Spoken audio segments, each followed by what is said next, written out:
La compagnie Semeurs de Culture a eu la chance d'avoir un partenariat avec la communauté de communes de Lissau-les-Lyons qui nous a gracieusement laissé cette salle municipale du Voide pour pouvoir répéter 3 semaines de résidence durant l'année.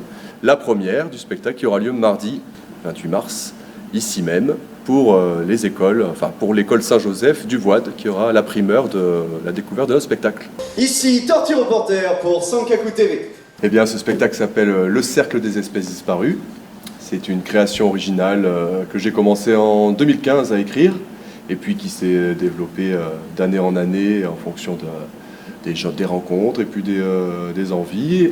Olivia Masseron, qui joue le rôle de Rose, et son frère, Paul Briclair, qui joue le rôle de Red. Donc c'est un frère et une sœur jumeaux qui vont vivre des aventures fantastiques mises en lumière par Mathias, qui s'est occupé de la création lumière de ce spectacle et qui va nous amener aux 4 coins du monde dans l'univers des musiques du monde. Frères et sœurs, une même ligne de départ. À l'arrivée, nos différences nous séparent. Jumeaux. La trame de ce spectacle, c'est la biodiversité, la disparition du vivant, donc du végétal et de l'animal. Crocus bleu du Chili. Dernière de son espèce.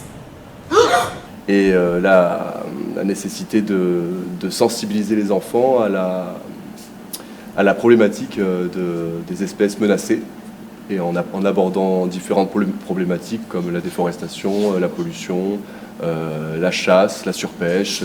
On essaye d'avoir un spectre le plus large possible des causes qui amènent les animaux à disparaître. On plonge les enfants dans la peau de ces animaux menacés pour qu'ils vivent eux-mêmes l'expérience de la traque et de la perte de leur habitat pour essayer de se rapprocher et d'avoir une nature quelque peu changée à l'issue de cette expérience.